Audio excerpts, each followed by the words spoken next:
Staff Sergeant Erica Thompson had never imagined that doing her job perfectly would make her enemies. Standing at the observation tower of Range 47 at Fort Morrison, watching the morning mist roll across the Arizona desert, she checked her chronometer for the third time in 5 minutes. The armored vehicles would begin their live-fire exercises in exactly 18 minutes, and every safety protocol had to be verified before the first round left the chamber. Before we jump back in, tell us where you're tuning in from, and if this story touches you, make sure you're subscribed because tomorrow I've saved something extra special for you. The massive training facility stretched across 12,000 acres of desert landscape, where some of the Army's most advanced combat units honed their skills with real ammunition and genuine battlefield conditions. Range 47 was the crown jewel of the installation, capable of hosting everything from individual marksmanship training to full battalion-level combined arms exercises. It was also one of the most dangerous places on the continent when protocols weren't followed precisely. Erica adjusted her desert combat uniform and picked up her radio.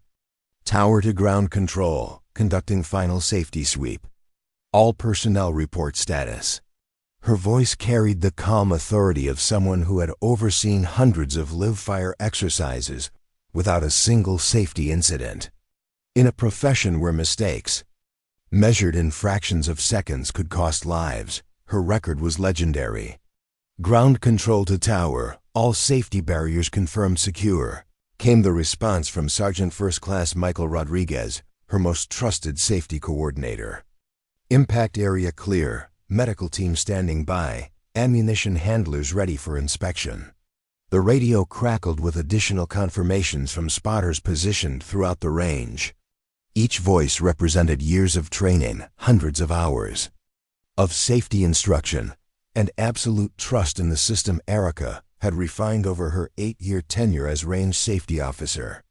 She had inherited chaos when she first arrived at Fort Morrison and transformed it into the most efficient and secure training facility in the southwestern United States. Below her, she could see the convoy of M1A2 Abrams tanks and Bradley fighting vehicles lined up at the staging area. The vehicles represented millions of dollars in advanced military hardware, operated by soldiers whose lives depended on precise coordination and flawless execution. Between them and their targets lay a complex web of safety zones, communication protocols, and emergency procedures that Erica had memorized down to the smallest detail. Her tablet displayed the morning's exercise. Parameters: 16 tanks would advance in 4 separate waves, engaging pop-up targets at distances ranging from 800 to 3,000 meters. Each vehicle carried live 120mm rounds, machine gun ammunition, and enough explosive power to level a city block. The margin for error was exactly 0.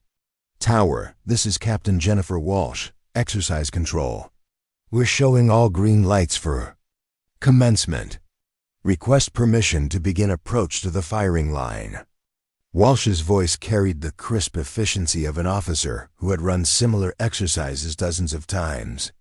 She commanded Alpha Company, 2nd Armored Battalion, one of the most decorated tank units in the Army. Exercise Control Tower, stand by for final safety verification. Erica pulled up her comprehensive checklist on the tablet. Range safety wasn't about following simple rules. It was about understanding the complex interplay of ballistics, terrain, weather conditions, and human factors that could turn a routine training exercise into a catastrophe. She verified wind direction and velocity, confirmed that all civilian aircraft had been notified of the restricted airspace, double-checked the positioning of range safety vehicles, and reviewed the medical evacuation procedures. Each item on her list represented lessons learned from decades of military training accidents, many of which had been prevented by exactly this kind of methodical preparation. Rodriguez confirmed backstop integrity on targets 12 through 16. She called into her radio. The backstop was a massive earthen berm designed to catch any rounds that missed their intended targets. A failure in the backstop could send High explosive shells flying into the civilian areas beyond the range boundaries. Backstop confirmed secure, ma'am. The engineering team completed the inspection at 0600 hours this morning. All drainage systems clear, structural integrity at 100%. Erica nodded, making notes on her tablet. She had instituted the daily backstop inspections after discovering that previous range safety officers had relied on weekly checks, a schedule that ignored the reality of desert weather patterns and the cumulative stress of repeated high explosive impacts. Her innovations had been adopted by training facilities across the Army, but they had also created tension with officers who preferred the old, more relaxed approach to range management. Tower to exercise control, you are cleared to approach. The firing line. Maintain radio contact throughout the approach phase. The rumble of diesel engines echoed across the desert as the massive armored vehicles began their approach to the firing positions. Each tank weighed 70 tons and moved with surprising grace across the carefully prepared terrain. Erica tracked their progress through high-powered binoculars, noting the precise spacing between vehicles, the coordination of their movements, and the disciplined radio communications between crew members. Her radio buzzed with a new voice, one that made her straighten involuntarily. Range control, this is Colonel Daniel Harrison, exercise observer. I'm approaching the tower for visual oversight of today's training. Colonel Harrison commanded the 3rd Armored Brigade Combat Team, the parent unit for all the battalion's training. At Fort Morrison, he was a decorated combat veteran with 2 deployments to Afghanistan and a reputation for aggressive leadership that had earned him rapid promotion through the ranks. He was also someone who had made his opinions about range safety procedures very clear during previous conversations. Roger, sir. Tower access is available via the eastern stairwell. Please note that hearing protection is mandatory during all phases of the exercise. Minutes later, Harrison's boots echoed on the metal stairs leading to the observation tower. He was a compact man in his early 40s, with graying hair at his temples and the confident bearing of someone accustomed to command. His desert combat uniform bore the insignia of multiple combat deployments, and his expression suggested he had better things to do than watch training exercises he could probably run in his sleep. Sergeant Thompson, he acknowledged as he entered. The tower cab. How are we looking for today's exercise? All systems green, sir. Weather conditions are optimal, all safety protocols confirmed, and the crews are ready to begin live fire in approximately 12 minutes. Harrison picked up a pair of binoculars and scanned the range. These safety procedures you've implemented, he said without looking at her, they're certainly thorough. Some might say overly thorough. Erica felt a familiar tension in her chest. Harrison had been making similar comments for months, usually during post-exercise debriefings, when he would question the time required for safety checks, the complexity of her protocols, or the necessity of certain precautions. She had learned to respond professionally while documenting his concerns for her own records. Sir, the protocols are designed to eliminate all preventable risks while maintaining maximum training value. Our safety record speaks to their effectiveness. Your safety record, Harrison repeated, still looking through the binoculars. 8 years without a significant incident.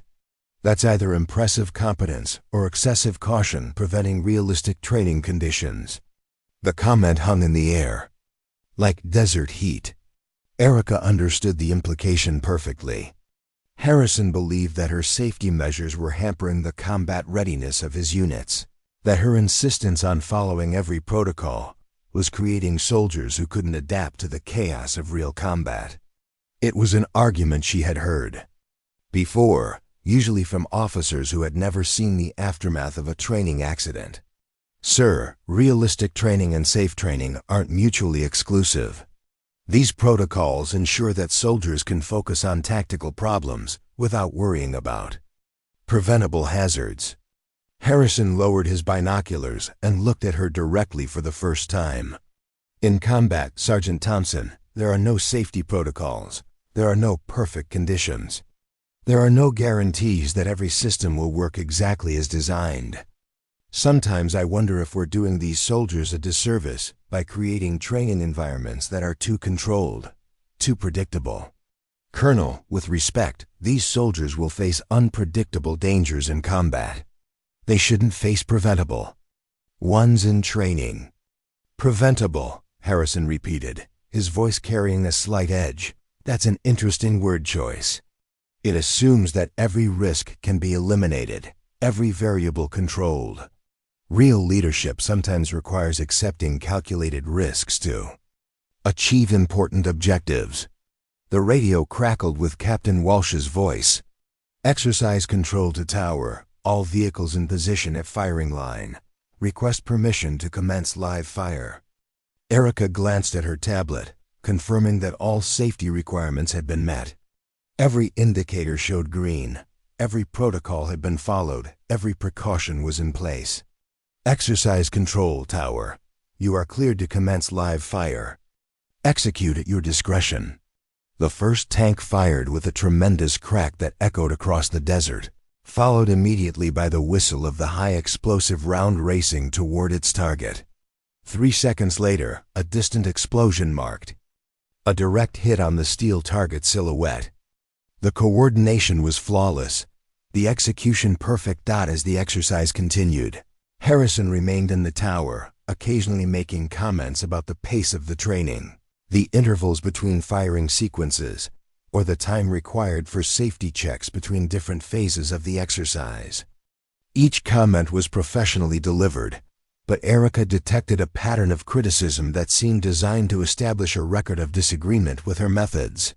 "Sergeant Thompson," Harrison said during a pause in the firing, "I've been reviewing the training schedules for the next quarter. Your safety requirements are creating significant constraints on our ability to maximize range utilization. We're only able to schedule about 60% of the training hours that this facility should support." Erica had anticipated this conversation. "Sir, the scheduling requirements ensure adequate time for proper safety setup, execution, and cleanup. Rushing these procedures would create unacceptable risks." "Unacceptable to whom?" Harrison asked. "These are combat soldiers preparing for deployment. They need to understand that in the real world, they won't have the luxury of perfect preparation. Time. Colonel, the purpose of training is to build competence and confidence. Soldiers who have experienced preventable accidents or witnessed safety failures lose confidence in their leadership and their equipment. That psychological damage can affect performance far more than any time saved in preparation. Preparing and narrating this story took us a lot of time, so if you are enjoying it, subscribe to our channel. It means a lot to us. Now back to the story." Harrison was quiet for several minutes, watching the tanks maneuver between firing positions. When he spoke again, his tone was more measured, but somehow more ominous. "You know, Sergeant Thompson, there's something to be said for institutional knowledge versus individual interpretation. The Army has been conducting live fire training for decades. Maybe the real question is whether one person's definition of safety should override established military traditions and the collective judgment of combat-experienced officers." The statement felt like a line being drawn in the sand. Erica understood that Harrison wasn't just questioning her procedures. He was challenging her authority, her competence, and her right to maintain the standards she had established. The conversation was creating a permanent record of disagreement that could be used to justify future actions. "Sir, my procedures are based on Army regulations, manufacturer specifications, and best practices developed through careful analysis of training accidents throughout the service. They're not personal interpretations. They're professional requirements." "Professional requirements," Harrison repeated. "Interpreted and implemented by professionals." Which brings us back to the question of whose professional judgment should take precedence when there are disagreements about implementation. The exercise concluded without incident, as Erica's exercises always did. The tanks returned to their staging areas, the ammunition was properly secured, and the range was cleared according to established procedures. But something had changed during those 2 hours in the observation tower. Harrison had established a record of concerns about her leadership, created documentation of disagreements about her methods, and planted seeds of doubt about her judgment. As Harrison prepared to leave the tower, he paused at the top of the stairs. "Sergeant Thompson, I'll be scheduling a meeting with you and your chain of command next week. I think it's time we reviewed these range safety procedures to ensure they're aligned with the broader training objectives of this installation." After he left, Erica remained in the tower, looking out over the empty range. The afternoon sun was beginning to heat the desert air, creating shimmering mirages on the distant horizon. She had conducted hundreds of successful exercises, maintained a perfect safety record, and earned the respect of soldiers throughout the installation. But she could feel the ground shifting beneath her feet, recognizing the first moves in a campaign that would test everything she believed about leadership, integrity, and the courage required to do the right thing, even when it was difficult. The radio crackled with Rodriguez's voice. "Tower, ground control. The range is secure and ready for afternoon exercises. All systems are nominal. Ground control tower, well done today. Maintain current status." But as Erica began her post-exercise documentation, she knew that maintaining current status might not be an option much longer. The conversation with Harrison had been a warning, a preview of challenges that would require all of her professional skill and personal courage to navigate successfully. The meeting took place in Conference Room B of the 3rd Armored Brigade Headquarters, a sterile space with fluorescent lighting that cast harsh shadows across the polished table. Erica arrived 15 minutes early, carrying a thick folder containing 8 years of safety documentation, incident reports, and performance evaluations. She had spent the weekend preparing for what she suspected would be more than a routine review. Colonel Harrison entered with 2 other officers, Lieutenant Colonel Patricia Brennan, the brigade's executive officer, and Major Thomas Fletcher, the installation's training coordinator. Fletcher was someone Erica had worked with extensively, coordinating training schedules and safety requirements across multiple ranges. Brennan was newer to Fort Morrison, having transferred from a staff position at the Pentagon 6 months earlier. "Sergeant Thompson," Harrison began without preamble, "we're here to discuss the efficiency of range operations and how we might optimize training throughput while maintaining appropriate safety standards." The phrase "appropriate safety standards" carried a subtle emphasis that suggested her current standards might not be appropriate. Harrison opened a manila folder and spread several documents across the table.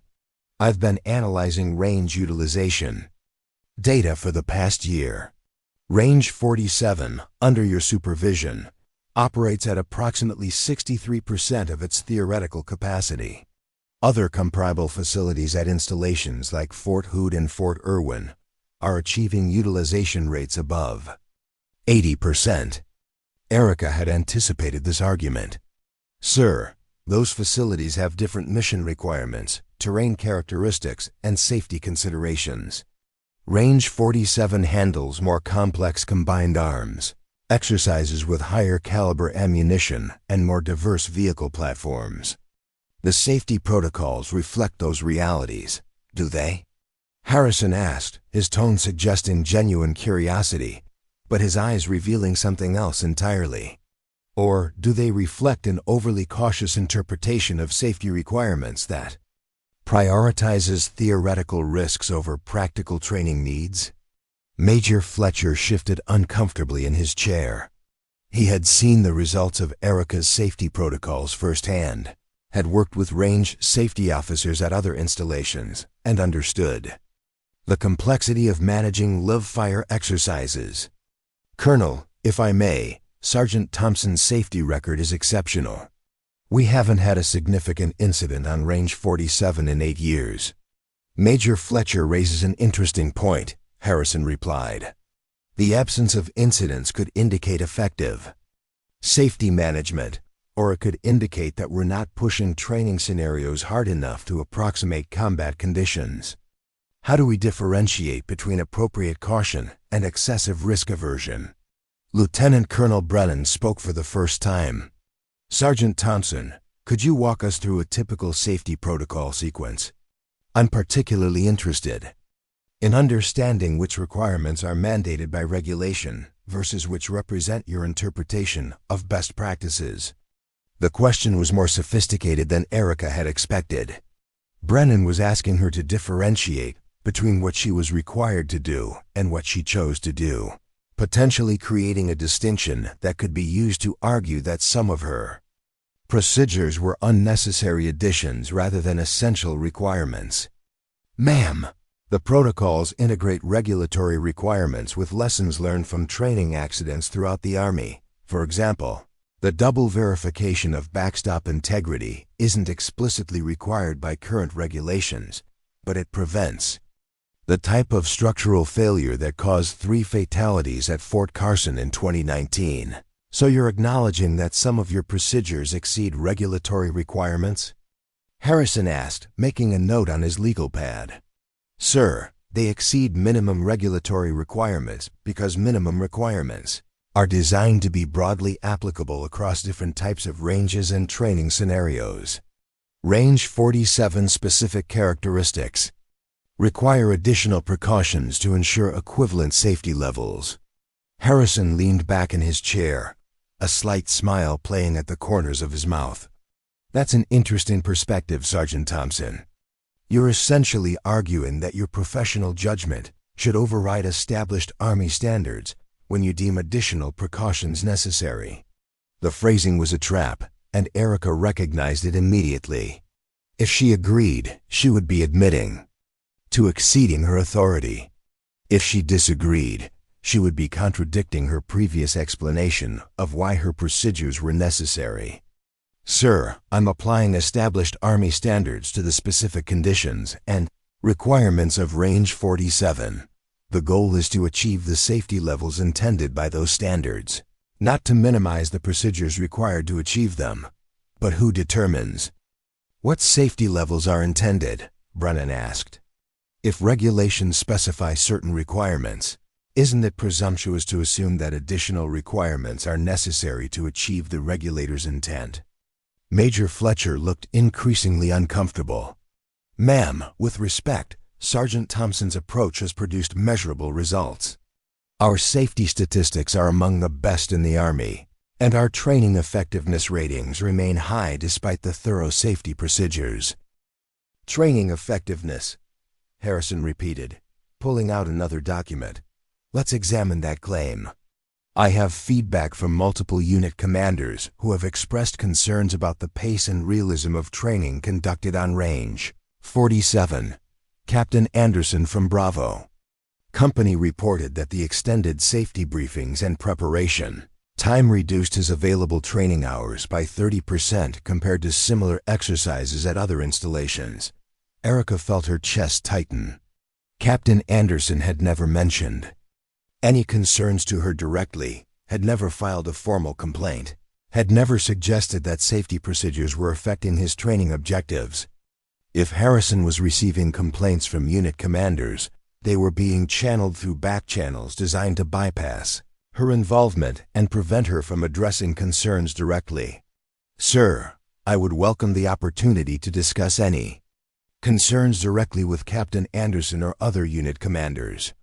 If there are specific procedures that are creating training difficulties, we can explore modifications that maintain safety while improving efficiency. That's certainly one approach, Harrison replied.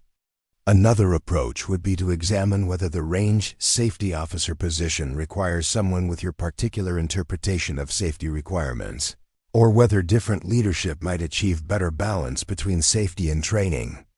Effectiveness. The threat was subtle but unmistakable. Harrison wasn't just questioning her procedures. He was questioning her suitability for the position. The meeting was creating a permanent record that could justify Her removal based on complaints from unit commanders and concerns about her impact on training effectiveness. Lieutenant Colonel Brennan pulled out a thick manual. Sergeant Thompson, I've been reviewing Army Regulation 385-63, which governs range safety procedures. Could you point me to the specific sections that require the double backstop inspections, the extended ammunition, handling procedures, and the additional communication protocols you've implemented? The question was designed to demonstrate that many of her most important safety innovations weren't explicitly required by written regulations. Brennan was building a case that Erica had exceeded her authority by implementing procedures that weren't specifically mandated, regardless of their effectiveness or necessity. Ma'am, those procedures are based on the regulation's general requirement to implement all necessary measures to ensure safe conduct of training. The specific measures are determined by professional analysis of range characteristics, ammunition types, and potential failure modes. So you're interpreting the phrase all necessary measures to include measures that you personally deem necessary, even if they're not specified in the regulation or adopted at other installations? Harrison asked. Sir, I'm implementing measures that professional analysis indicates are necessary to ensure safe conduct of training on Range 47. The analysis is based on engineering assessments, ballistics calculations, and lessons learned from accidents at similar facilities. Major Fletcher attempted to interject. Colonel, perhaps we could review the specific technical justifications for each procedure. Sergeant Thompson has extensive documentation supporting her safety protocols. Major, I appreciate your support for Sergeant Thompson, Harrison replied. But the issue isn't whether she has documentation. The issue is whether one individual should have the authority to implement safety requirements that exceed established standards and significantly impact training operations. The meeting continued for another hour, with Harrison and Brennan systematically questioning every aspect of Erica's safety program.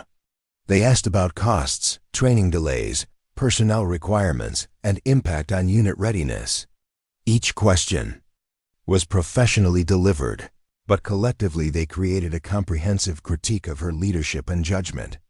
When the meeting ended, Harrison made a final statement that crystallized his intentions. Sergeant Thompson, I want you to prepare a comprehensive report documenting all safety procedures currently in use on Range 47, identifying which are required by regulation versus which represent your additional interpretations, and providing cost-benefit analysis for each procedure. I want this report within 2 weeks. As Erica gathered her documents, she realized that Harrison had maneuvered her into an impossible position. If she documented which procedures exceeded regulatory minimums, she would provide ammunition for arguments that she had exceeded her authority.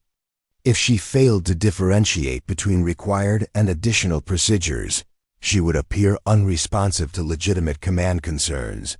After the meeting, Major Fletcher approached her in the parking lot. Erica, I want you to know that your safety program is outstanding. I've worked with range safety officers throughout the Army, and your procedures are among the most professional I've encountered. Thank you, sir. That means a lot coming from someone with your experience. Fletcher looked around nervously, as if checking for observers. I also want you to know that some of us recognize what's happening here. Harrison has been making similar moves against other senior NCOs who he perceives as obstacles to his vision of training operations.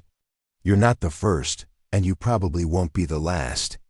The warning was both comforting and terrifying. Comforting because it confirmed that her concerns about Harrison's intentions were shared by other professionals. Terrifying because it suggested that she was facing a systematic campaign rather than isolated disagreements about safety procedures. Sir, have other NCOs been successful in defending their positions? Fletcher's expression provided the answer. Before he spoke, not really. Harrison is very good at building paper trails that justify his decisions. He creates documentation of performance concerns, solicits complaints from subordinate units, and gradually builds cases that appear legitimate to outside observers. That evening, Erica sat in her quarters reviewing 8 years of performance evaluations, safety records, and commendation letters. Her record was exemplary by any objective measure, but she was beginning to understand that objective measures might not be sufficient to protect her position. She thought about the soldiers whose lives had been protected by her safety procedures, the accidents that had been prevented by her thoroughness, the families who had been spared the devastating phone calls that came when training exercises went wrong. Then she thought about Harrison's questions, Brennan's challenges, and the uncomfortable possibility that professional excellence might not be enough to survive. Institutional politics. The report Harrison had requested would be due in 2 weeks. She would document her procedures, justify her decisions, and demonstrate the professional analysis behind every safety requirement. But she was beginning to suspect that the report's technical merit would matter less than its political implications, and that she was entering a battle where competence might be less important than the ability to navigate command relationships and institutional expectations. The desert wind rattled her windows as she began outlining the report that might determine her future at Fort Morrison. The first anonymous complaint arrived on a Tuesday morning, delivered to the installation's inspector general office by someone who refused to provide their identity. Erica learned about it when Sergeant Major Robert Klein called her into his office at the brigade headquarters, his weathered face showing the strain of uncomfortable conversations. "Erica, we need to talk about something that came across my desk this morning," Klein said, gesturing to a chair across from his desk. "Someone filed a complaint alleging that you've been implementing unauthorized safety procedures that are significantly impacting unit training schedules." The complaint was typed on plain paper, unsigned, and filled with specific details about range operations that only someone with intimate knowledge of her procedures could have provided. It accused her of exceeding her authority, creating unnecessary delays, and prioritizing her personal safety preferences over mission requirements. "Sergeant Major, these allegations are completely false. Every procedure I've implemented is justified by professional analysis and documented safety requirements." Klein held up his hand. "I'm not questioning your integrity, Erica, but I am required to investigate any formal complaint, even anonymous ones. The problem is that this complaint contains very specific information about your operations, suggests the complainant has detailed knowledge of your procedures, and makes claims that would be difficult to verify without extensive investigation." Erica realized that someone had been collecting information about her range operations for weeks or possibly months. The complaint referenced specific training exercises, quoted from her safety briefings, and described internal procedures that were only known to her immediate staff. This wasn't a disgruntled soldier filing a random complaint. This was intelligence gathering followed by strategic deployment. "Sergeant Major, I request permission to review the complaint and provide detailed responses to each allegation." "You'll have that opportunity," Klein replied. "But there's more. Colonel Harrison has requested that I conduct a comprehensive review of range safety operations to determine whether current procedures are aligned with installation training objectives." The coordination was too precise to be coincidental. An anonymous complaint filed at exactly the same time that Harrison requested. A comprehensive review suggested careful orchestration. Someone had been building a case against her, gathering evidence, and timing the deployment of different pressure points to create maximum impact. Over the following days, Erica discovered that the campaign against her was far more sophisticated than she had imagined. Unit commanders who had never expressed concerns about her procedures were suddenly filing formal requests for clarification of safety requirements. Training coordinators were asking for documentation justifying specific protocols. Even her own staff members were being approached with questions about her leadership style and decision-making process. Specialist Amanda Foster, one of her most Trusted range safety assistants approached her during a quiet moment in the equipment storage facility. "Sergeant Thompson, I need to tell you something. Captain Williams from the 1st Battalion called me into his office yesterday. He asked me questions about your briefing procedures, whether you ever modified safety requirements based on weather conditions, and whether I thought some of your protocols were unnecessarily complex." Foster was a young soldier, barely 2 years out of basic training, but she had proven herself exceptionally competent in range safety operations. She had assisted Erica during dozens of exercises and understood the technical complexity of managing live-fire training better than many experienced NCOs. "What did you tell him, Foster?" "I told him the truth, Sergeant. That you're the most thorough and professional NCO I've ever worked with. That your procedures have prevented accidents that could have been catastrophic, and that every protocol you've implemented has a specific technical justification." "How did he respond?" Foster's expression darkened. "He kept pushing, suggesting that maybe I was too inexperienced to recognize problems, that perhaps I was being too loyal to see legitimate concerns. He made it clear that he expected me to provide information that supported concerns about your leadership." The systematic nature of the campaign was becoming clear. Multiple officers were interviewing Erica's subordinates, asking leading questions designed to generate negative responses, and creating pressure for young soldiers to provide information that could be used against her. The interviews were being conducted by officers these soldiers couldn't refuse, creating an atmosphere of intimidation and coercion. That afternoon, Erica received a call from Master Sergeant Carlos Rodriguez, the senior NCO responsible for ammunition handling operations. Rodriguez had worked with her for 6 years and was widely respected throughout the installation for his technical expertise and safety consciousness. "Erica, we need to meet somewhere private. There are things happening that you need to know about." They met that evening at a coffee shop in the nearby town of Desert Springs, away from the base and the possibility of surveillance. Rodriguez looked exhausted, as if he hadn't slept in days.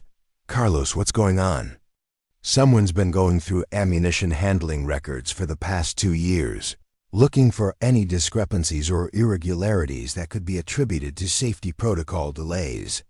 They've requested documentation of every ammunition inspection, every delay in delivery to firing positions, every instance where safety procedures resulted in schedule modifications." Rodriguez pulled out a folder containing photocopied documents.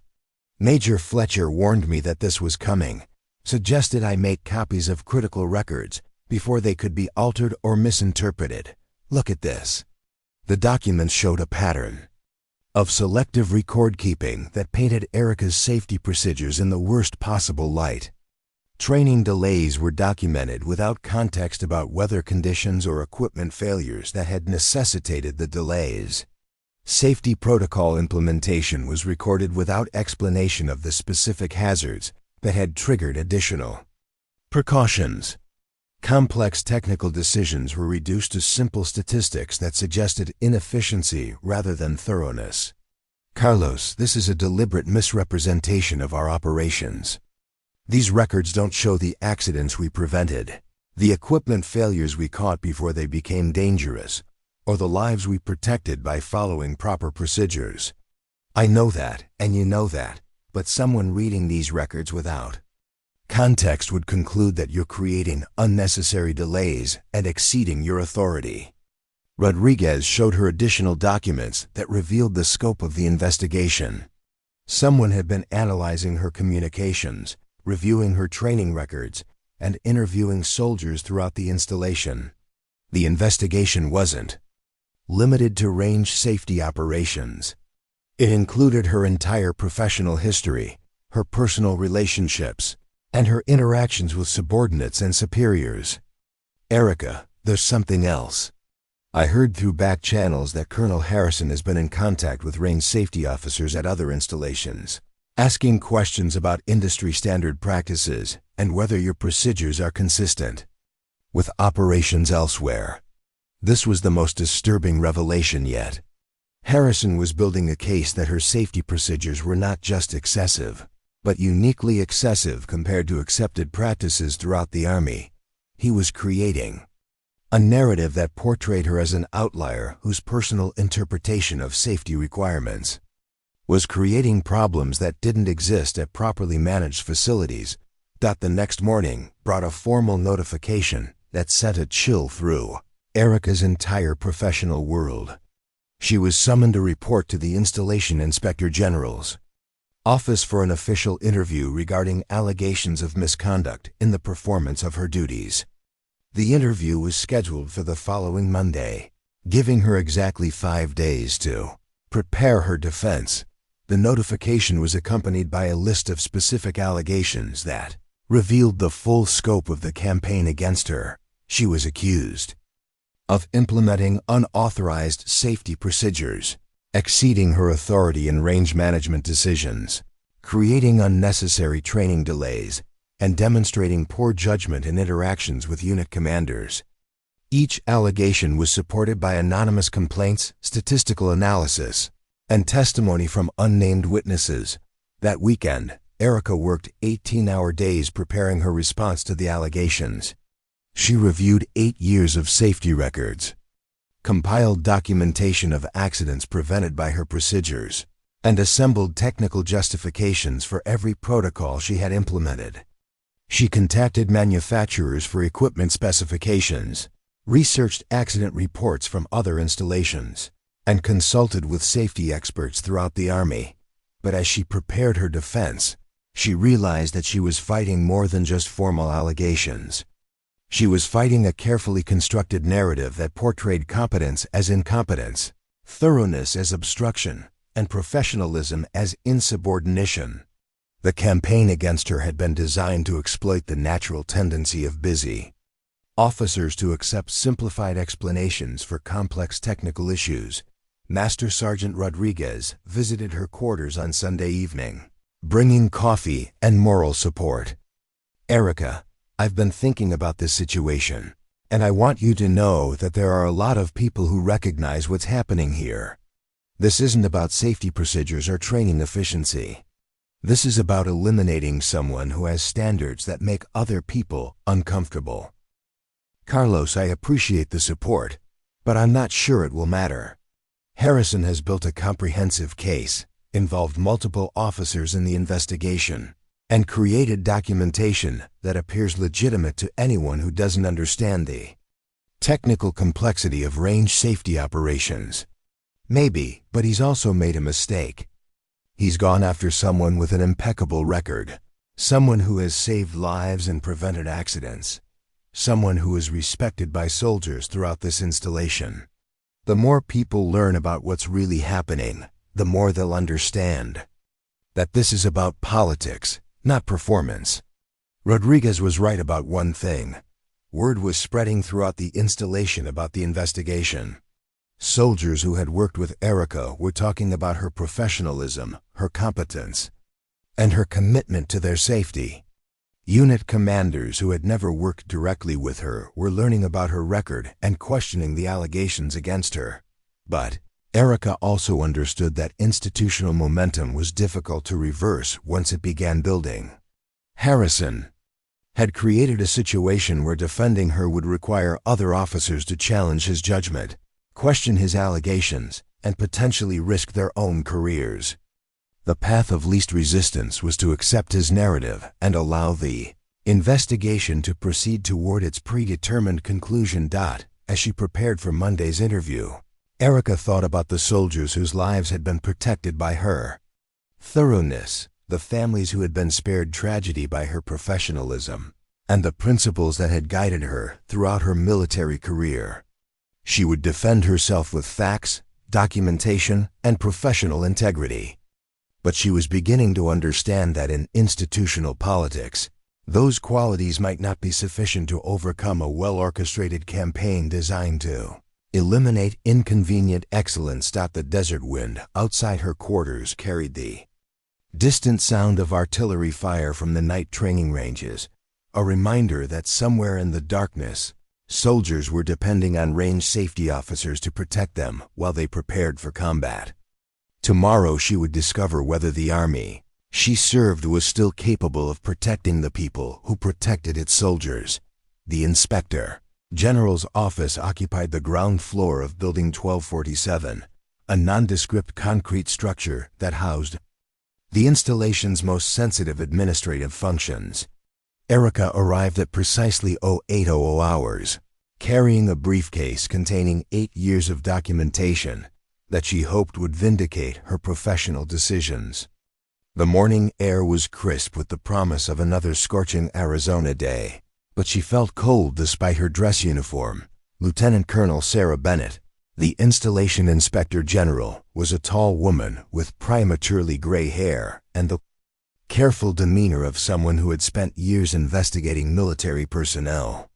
Her office was spartanly decorated, containing only the essential furniture and official photographs that marked it as a place where careers were dissected and reputations examined under fluorescent lighting. Staff Sergeant Thompson, please have a seat. This interview is being recorded and will become part of the official investigation record. You have the right to have legal counsel present, and you may terminate this interview at any time. The formal warning sent a chill through Erica's chest. This wasn't a routine inquiry or administrative review. This was a formal investigation that could result in charges, court-martial, or administrative separation from the Army. The stakes had escalated beyond professional disagreement into potential career termination. Ma'am, I understand my rights and choose to proceed without counsel at this time. Colonel Bennett opened a thick folder containing the compiled allegations against Erica. The folder was easily 3 inches thick, suggesting weeks or months of investigation and documentation gathering. The scope of material was far beyond what could have been assembled in response to recent complaints. This represented systematic collection of information spanning her entire tenure at Fort Morrison. Staff Sergeant Thompson, you are being investigated for several serious allegations related to your performance as Range Safety Officer for Range 47. These allegations include exceeding your authority in implementing unauthorized safety procedures, creating unnecessary delays in training operations, and demonstrating poor judgment in your interactions with unit commanders and superior officers. Bennett read through each allegation methodically, citing specific dates, referencing particular exercises, and quoting from statements provided by unnamed witnesses. The level of detail was staggering, including information about conversations Erica had thought were private, decisions she had believed were routine, and technical judgments she had considered well within her professional expertise. Ma'am, I categorically deny these allegations. Every procedure I have implemented is justified by professional analysis, regulatory compliance, and safety requirements specific to Range 47's operational characteristics. Let's examine that claim, Bennett replied, pulling out a document that made Erica's heart sink. It was a comparative analysis showing range utilization statistics from installations throughout the Army, with Range 47 highlighted as a significant outlier in terms of training hours per month, average exercise duration, and safety protocol implementation time. The analysis was devastating in its apparent objectivity. Without context about Range 47's unique characteristics, the data suggested that Erica's management was dramatically less efficient than comparable facilities. The document made no mention of the complex terrain, the advanced ammunition types, or the sophisticated combined arms exercises that distinguished Range 47 from simpler training facilities. Staff Sergeant Thompson, how do you explain these utilization disparities? Why does Range 47 conduct significantly fewer training exercises than comparable facilities at other installations? The question was a trap designed to force her into a defensive position. If she explained the unique challenges of Range 47, she would appear to be making excuses. If she acknowledged the lower utilization rates without context, she would seem to admit inefficiency. Ma'am, Range 47 handles more complex training scenarios with higher caliber ammunition and more sophisticated safety requirements than most comparable facilities. The safety protocols reflect those operational realities. Bennett pulled out another document, this one showing accident statistics from training ranges throughout the Army. According to this analysis, installations with similar mission profiles maintain comparable safety records while achieving higher utilization rates. This suggests that your safety procedures may be excessive relative to the actual risks involved. The document was another masterpiece of selective analysis. It compared Range 47's accident statistics to facilities that handled different types of training, used different ammunition, and operated under different environmental conditions. The comparison was statistically meaningless, but it appeared authoritative to anyone unfamiliar with the technical details of range safety management.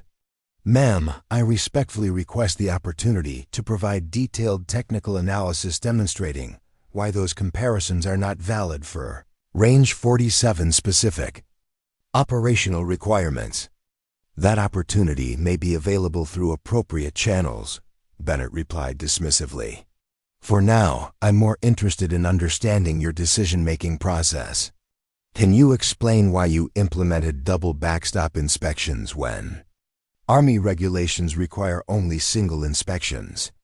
The question struck at the heart of Harrison's strategy. By focusing on procedures that exceeded regulatory minimums, Bennett was building a case that Erica had exceeded her authority regardless of the technical justification for those procedures. Ma'am, the double backstop inspections prevent structural failures that could result in high explosive rounds leaving the designated impact area. This procedure was implemented after analysis of similar failures at other installations, including the fatal incident at Fort Carson in 2019. But Army regulations don't require double inspections, do they? Bennett pressed. You made a unilateral decision to implement procedures that exceed regulatory requirements, correct? The phrasing was designed to make professional judgment appear like insubordination. Bennett was portraying Erica's technical expertise as unauthorized freelancing, her safety consciousness a regulatory violation. Ma'am, Army regulations require range safety officers to implement all necessary measures to ensure safe conduct of training. My professional analysis indicated that double backstop inspections were necessary measures for Range 47 specific conditions. Bennett made notes on her legal pad, creating a permanent record of responses that could be interpreted as admissions of exceeding authority. The interview continued for 2 hours, with Bennett systematically attacking every innovative safety procedure Erica had implemented, questioning every technical decision she had made, and challenging every professional judgment that had contributed to her exceptional safety record. The final blow came when Bennett presented a folder containing statements from unit commanders, alleging that Erica's safety procedures had negatively impacted their training effectiveness. Captain Anderson's statement claimed that extended safety briefings had reduced his available training time by 30%. Captain Wilson alleged that complex ammunition handling procedures had delayed critical training exercises. Major Davidson stated that Erica's inflexible approach to safety protocols had prevented realistic training scenarios. None of these officers had ever discussed their concerns directly with Erica. None had filed formal complaints through appropriate channels. None had attempted to work with her to address specific issues while maintaining safety standards. Their statements read like coordinated responses to standardized questions, suggesting that they had been solicited specifically for this investigation. Staff. Sergeant Thompson, how do you respond to these allegations from multiple unit commanders that your safety procedures are impacting training effectiveness? Ma'am, I would welcome the opportunity to discuss any concerns directly with these officers and explore modifications that maintain safety while addressing their training requirements. However, none of these officers has ever brought these concerns to my attention through appropriate channels. Are you suggesting that these experienced combat officers are fabricating their concerns? The question was another trap. If Erica challenged the officer's credibility, she would appear insubordinate and disrespectful. If she accepted their allegations, she would be admitting to the problems they described. Ma'am, I'm suggesting that effective resolution of training concerns requires direct communication between range safety personnel and unit commanders. These alleged problems could have been addressed through professional dialogue if they had been brought to my attention. When the interview concluded, Bennett's final statement crystallized the predetermined outcome. Staff Sergeant Thompson, based on the evidence collected during this investigation, I am recommending that you be removed from your position as range safety officer, pending further administrative action. You will be reassigned to administrative duties effective immediately. The words hit like physical blows. 8 years of exemplary service, hundreds of successful exercises, and a perfect safety record had been swept aside by anonymous complaints, selective statistics, and coordinated allegations from officers who had never attempted to work with her professionally. Ma'am, I request the opportunity to appeal this decision and present evidence in my defense. That opportunity may be available through appropriate channels, Bennett replied, using the same dismissive phrase she had employed throughout the interview. For now, you are restricted to administrative duties and prohibited from accessing Range 47 or participating in any training operations. As Erica left the Inspector General's office, she felt the weight of institutional betrayal settling on her shoulders. She had spent her career believing that competence would be rewarded, that integrity would be protected, that the Army valued professionals who prioritized mission accomplishment and soldier safety above personal advancement. The parking lot outside Building 1247 felt like foreign territory as she walked toward her vehicle. Other soldiers moved purposefully between buildings, conducting the routine business of military life, unaware that one of their most dedicated professionals had just been destroyed by a system designed to protect institutional authority rather than institutional excellence. Her secure phone buzzed with a text message from Master Sergeant Rodriguez. Word is spreading. People know this is wrong. But as Erica drove back to her quarters, she understood that knowledge of injustice and the power to correct injustice were entirely different things. Harrison had constructed a case that appeared legitimate to outside observers, had followed appropriate procedures, and had created documentation that would be difficult to challenge through normal channels. That afternoon, she cleaned out her office at Range 47 under the supervision of military police personnel, as if she were a security risk rather than a dedicated professional who had devoted 8 years to protecting soldiers' lives.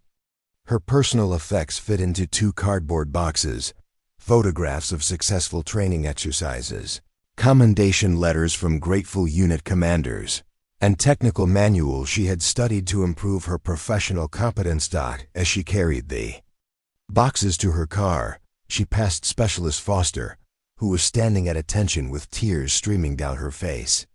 The young soldier wanted to speak, to protest, to somehow express her understanding that a grave injustice was being perpetrated. But military protocol prevented any display of support that might be interpreted as criticism of command decisions. Erica nodded once to Foster, maintaining her professional composure despite the emotional devastation she felt. She had lost more than a job. She had lost her identity as a protector of soldiers, her role as a guardian of safety standards, and her faith in an institution she had served with unwavering dedication. The drive to her quarters took her past Range 47, where she could see preparation for the afternoon training exercises. Other soldiers were now responsible for protocols she had developed, safety procedures she had refined, and standards she had maintained through 8 years of meticulous professionalism. She wondered how long those standards would survive without someone who understood their technical foundation and was willing to defend their necessity against institutional pressure. But as the sun set over the Arizona desert, Erica Thompson sat in her quarters and began planning her next move. Harrison had won this battle through superior political maneuvering and institutional manipulation. But the war for professional integrity was far from over, and she was beginning to understand that sometimes the most powerful response to injustice was the quiet determination of someone who refused to accept defeat. The first sign that something extraordinary was happening came at 0630 hours on Thursday morning, when Master Sergeant Rodriguez called an unscheduled meeting of all range safety personnel at the Fort Morrison NCO Club. Word had spread through unofficial channels during the night, and by the time Rodriguez arrived, he found nearly 40 senior, non-commissioned officers waiting in the main dining room. These were the installation's most experienced safety professionals: ammunition handlers, range controllers, equipment specialists, and training coordinators who had worked with Erica Thompson over the past 8 years. They represented decades of accumulated expertise in managing live-fire training operations, and their presence in a single room at dawn suggested that something unprecedented was about to unfold. "Ladies and gentlemen," Rodriguez began, his voice carrying the authority of 22 years of military service, "we all know why we're here. One of the finest range safety officers in the Army has been removed from her position based on allegations that every professional in this room knows are false." Master Sergeant Angela Davis, the senior ammunition specialist, stood up from her table near the window. "Carlos, we all saw this coming. Harrison has been building his case for months, interviewing our people, questioning our procedures, and creating documentation that makes professional competence look like insubordination." Davis had worked with explosive ordnance throughout her career, had seen the aftermath of training accidents when safety procedures were ignored or inadequately implemented. She understood better than most the lives that Erica's thoroughness had protected and the disasters her professionalism had prevented. "The question is," Davis continued, "what are we going to do about it? Are we going to let institutional politics destroy someone who has dedicated her career to protecting soldiers, or are we going to find a way to fight back?" The room fell silent as 40 senior NCOs contemplated the implications of challenging command decisions. Military culture emphasized obedience to authority, respect for the chain of command, and acceptance of institutional decisions, even when those decisions seemed unfair or misguided. But these were also professionals who had sworn an oath to protect soldiers' lives, and they understood that Erica's removal threatened the safety standards they had spent years developing. Sergeant First Class David Kim, a communications specialist who had coordinated hundreds of exercises with Erica, spoke from the back of the room. "I've been thinking about this situation since Monday, and I keep coming back to one question. If we remain silent while competence is punished and politics are rewarded, what kind of army are we creating for the soldiers who come after us?" Kim's words resonated through the room like a small explosion. He was articulating what many had been thinking, but hadn't found the courage to express: that Erica's persecution represented a fundamental threat to the values that had made the Army an effective fighting force. Rodriguez pulled out a folder containing documents he had been collecting for weeks. "I want to show you something that might change how we think about this situation. Remember the incident at Fort Bragg last month where 3 soldiers were injured during a live-fire exercise?" The room grew even quieter. The Fort Bragg incident had been major news throughout the Army, a training accident that had resulted in serious injuries and raised questions about range safety procedures at installations across the service. "I obtained a copy of the investigation report," Rodriguez continued. "The accident was caused by exactly the type of backstop failure that Erica's double inspection procedures are designed to prevent. The investigating officer specifically noted that additional safety measures might have prevented the structural failure that allowed high explosive rounds to ricochet into occupied areas." He distributed copies of relevant portions of the report, showing how professional analysis conducted after the accident had reached the same conclusions that Erica's experience had led her to implement proactively. Her excessive safety procedures weren't examples of regulatory overreach. They were examples of professional foresight that had prevented similar tragedies at Fort Morrison. Master Sergeant Jennifer Walsh, the installation's senior training coordinator, stood up with obvious emotion in her voice. "I need to tell you all something that I haven't shared before. 2 years ago, during a night training exercise, we had an equipment malfunction that could have been catastrophic. A hydraulic failure in one of the target systems created a situation where high explosive rounds were being fired toward a compromised backstop." Walsh paused, gathering herself before continuing. Erica caught the problem during one of her unnecessary equipment inspections and immediately halted the exercise. The post-incident analysis showed that if training had continued for another 10 minutes, we would have had rounds leaving the impact area and potentially striking civilian areas beyond the range boundaries. The revelation sent a chill through the room. This was exactly the type of disaster that never appeared in official reports, never generated newspaper headlines, and never influenced political discussions about safety procedures. But it represented the invisible successes that competent professionals achieved through dedication and thoroughness. How many soldiers are alive today because Erica Thompson insisted on doing her job correctly? Walsh asked. How many families were spared tragedy because she refused to compromise her standards, even when it was politically inconvenient? As the meeting continued, more stories emerged. Sergeant Major Klein arrived and shared information about similar persecution campaigns at other installations, where competent NCOs had been eliminated through coordinated allegations and administrative manipulation. Captain Harrison's tactics weren't unique. They represented a broader pattern of institutional behavior that prioritized political convenience over professional excellence. The difference here, Klein said, is that Erica Thompson has something that previous targets didn't have: a professional reputation that spans the entire installation and documented results that speak louder than any political allegations. Klein revealed that he had been conducting his own investigation, collecting evidence of Harrison's campaign and documenting the systematic nature of the persecution.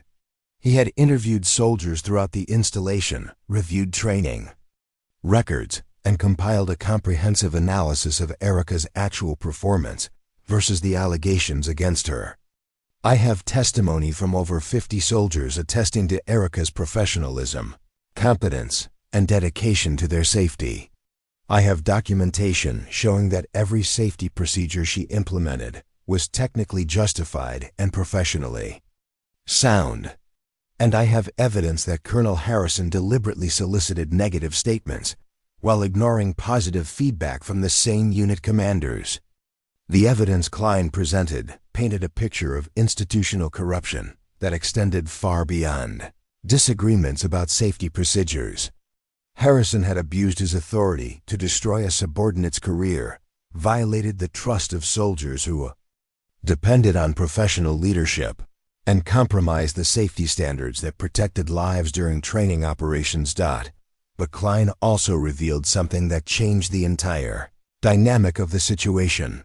"Ladies and gentlemen, I received a phone call yesterday from Brigadier General Patricia Martinez, the commanding general of the 4th Infantry Division.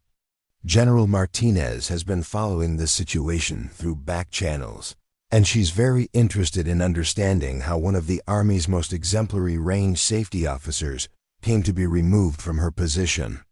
The mention of general officer involvement electrified the room. Brigadier General Martinez was a legendary figure in the Army, a combat veteran who had earned her stars through competence rather than politics, and was known throughout the service for protecting soldiers and supporting professional excellence. "General Martinez wants to conduct her own review of this situation," Klein continued. "She specifically requested documentation of Erica's safety procedures, analysis of her performance record, and explanations of the allegations that led to her removal. Rodriguez stood up with renewed energy. That changes everything. If we have general officer attention, we have an opportunity to present the facts rather than just accepting the political narrative that Harrison has constructed. Master Sergeant Davis had been quiet during Klein's presentation, but now she spoke with the authority of someone who had reached a definitive conclusion. We need to do more than present facts. We need to demonstrate that the professional NCO cores of this installation stands behind competence, integrity, and the protection of soldiers' lives. She outlined a plan that was both simple and unprecedented. Every senior NCO in the room would submit formal statements documenting their professional interactions with Erica Thompson, providing specific examples of her competence, and attesting to the technical soundness of her safety procedures. These statements would be compiled into a comprehensive professional endorsement that would be submitted directly to General Martinez. But we're going to do something else, Davis continued. We're going to make it clear that this isn't just about one person. This is about the kind of army we want to serve in, the kind of leadership we want to provide, and the kind of standards we want to maintain. The plan was audacious in its scope and unprecedented in its approach. Rather than accepting institutional injustice quietly, 40 senior NCOs were preparing to risk their own careers by challenging a colonel's decision and supporting a persecuted colleague, Sergeant First Class Foster, who had been silent throughout. Most of the meeting finally spoke up. "Ma'am, I want to contribute something to this effort. I've been documenting Colonel Harrison's campaign against Sergeant Thompson for weeks, recording his interviews with subordinates and collecting evidence of his systematic approach to building false allegations." Foster revealed that she had been conducting her own intelligence operation, recognizing the threat to her mentor, and taking action to preserve evidence that might otherwise disappear. Her documentation included recordings of interviews where Harrison had pressured soldiers to provide negative statements, written records of coordination between different officers involved in the persecution, and timeline analysis showing the deliberate nature of the campaign.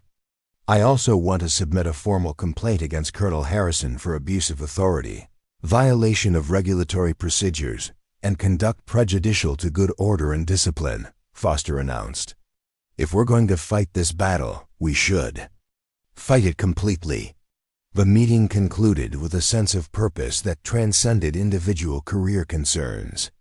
These professionals had found something worth risking their positions to defend: the principle that competence should be rewarded rather than punished, that integrity should be protected rather than persecuted, and that the Army's strength lay in the character of those who served with honor rather than those who served with political skill.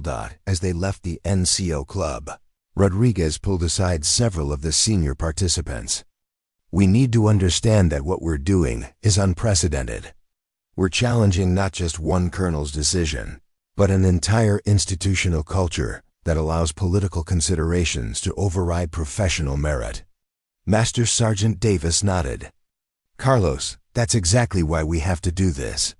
If we don't stand up for people like Erica Thompson, who will stand up for us when our competence becomes inconvenient?" That afternoon, 40 formal statements were submitted to Brigadier General Martinez's office, each one providing detailed professional testimony about Erica Thompson's exceptional service and the unjust nature of her persecution.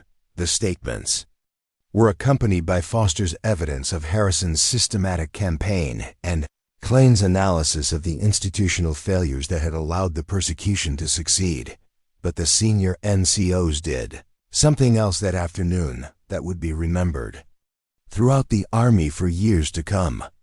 They submitted a collective letter to the Fort Morrison commander, the division commander, and the Army Chief of Staff, formally stating their professional opinion that Staff Sergeant Erica Thompson represented the finest traditions of military service and that her persecution threatened the safety standards that protected soldiers' lives.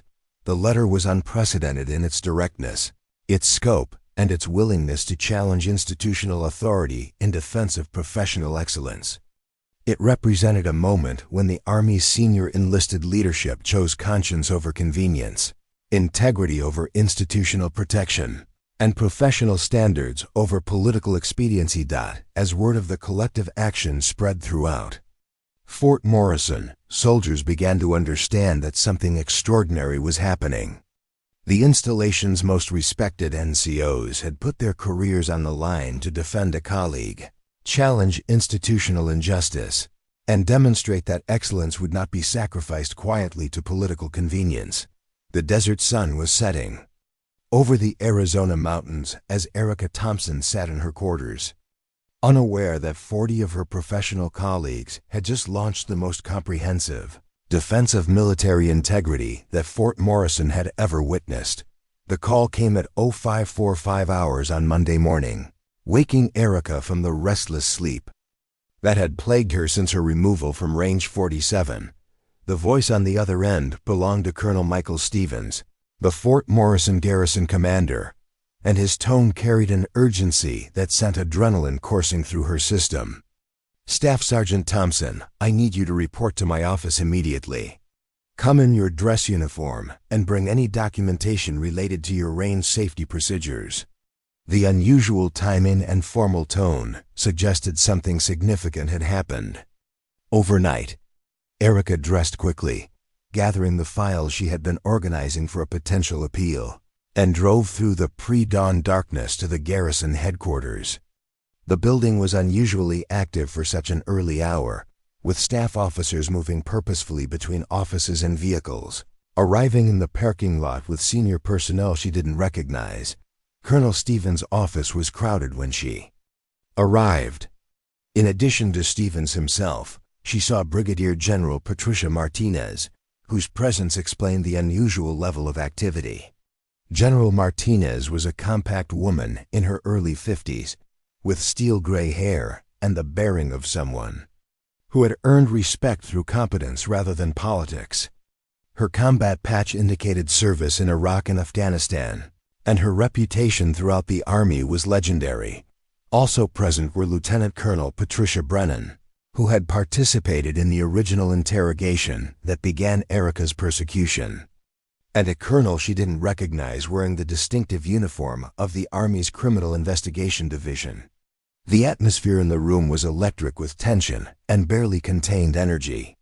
"Staff Sergeant Thompson," General Martinez began without preamble, "I've spent the weekend reviewing your case, and I need to understand how one of this installation's most exemplary non-commissioned officers came to be removed from her position, based on what appears to be fabricated allegations and systematic abuse of authority."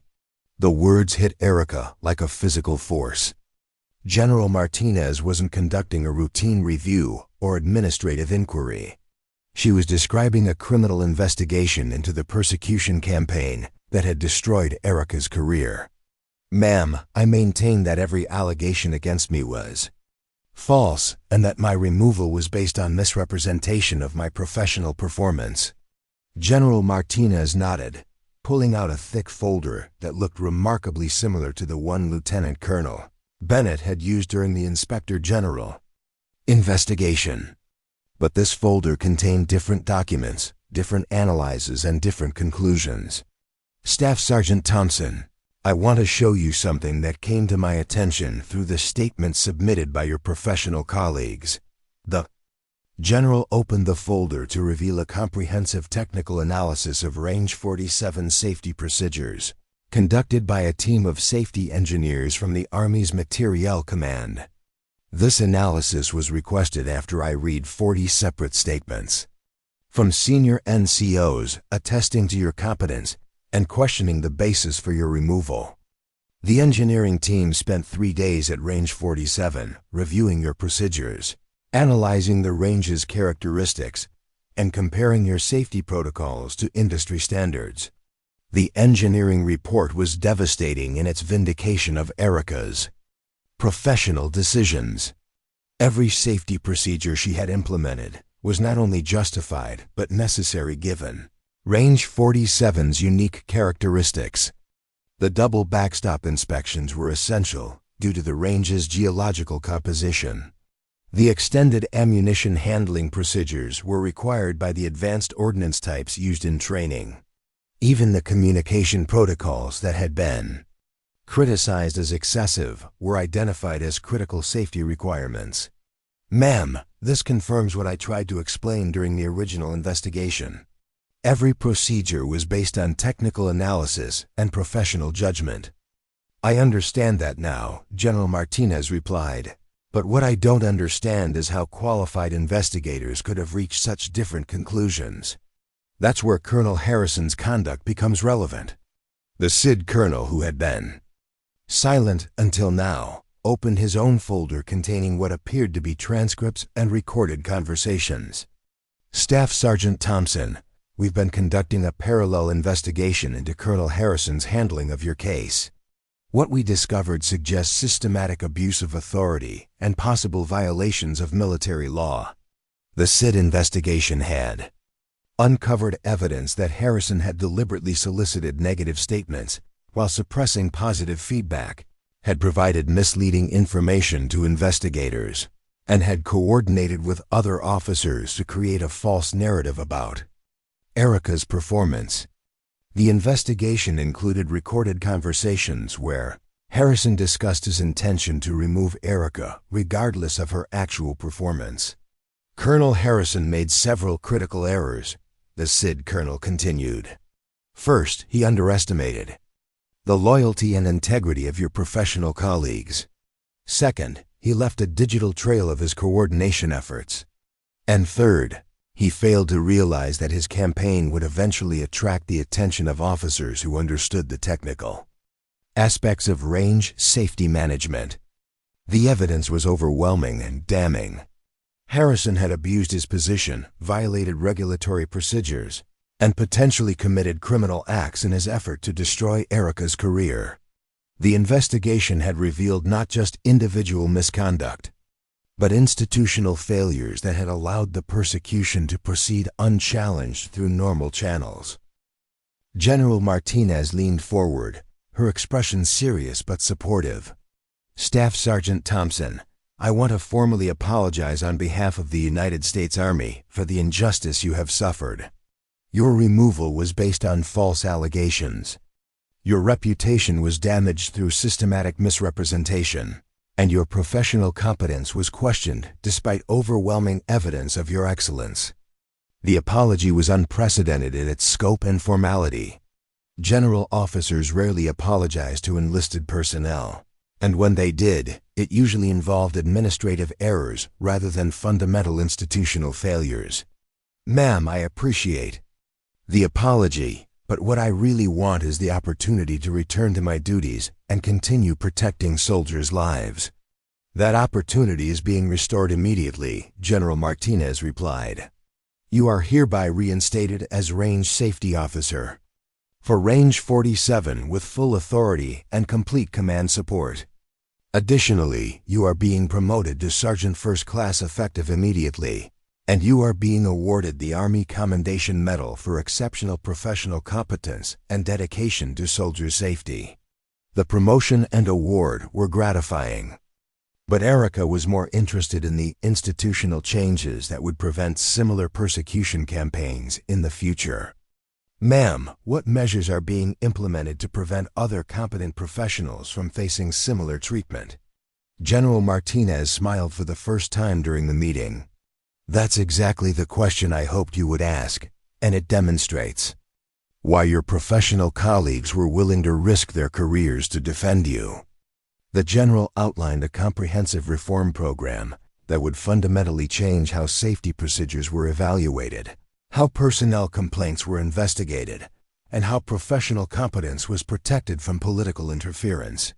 The reforms included mandatory technical review of safety procedures by qualified engineers, protection for professionals who implemented safety measures that exceeded regulatory minimums, and enhanced oversight of personnel actions that might be motivated by personal or political considerations. These reforms will be known as the Thompson Protocols, General Martinez announced, and they will be implemented throughout the Army to ensure that professional excellence is protected rather than persecuted. The meeting concluded with Erica's formal reinstatement, but the real conclusion came an hour later when she walked back onto Range 47 for the first time in 2 weeks. The facility looked exactly as she had left it, but the atmosphere was completely different. Word of her vindication had spread throughout the installation, and soldiers who had been forced to remain silent during her persecution were now free to express their support and gratitude. Master Sergeant Rodriguez was waiting at the range control tower, his face beaming with satisfaction and vindication. "Welcome back, Sergeant First Class Thompson. We kept everything running according to your procedures, but we're all glad to have the expert back in charge." Specialist Foster approached with obvious emotion, her young face showing the strain of the past 2 weeks. "Ma'am, I want you to know that everyone knew this was wrong. We were all hoping that somehow the truth would come out and justice would be served." The afternoon brought a steady stream of visitors to Range 47, unit commanders, who wanted to apologize for their silence during the persecution, senior NCOs who had participated in the unprecedented collective defense, and soldiers who simply wanted to express their respect for someone who had maintained integrity under impossible pressure. But the most significant visitor arrived just before sunset. Colonel Harrison, escorted by military police personnel, came to collect his personal effects from the installation. His career was over, his reputation destroyed by his own actions, and his future in the Army terminated by court-martial proceedings that would address his abuse of authority and violation of military law. As Harrison's vehicle left Fort Morrison for the final time, Erica stood in the range control tower looking out over the desert landscape where she had spent 8 years protecting soldiers' lives.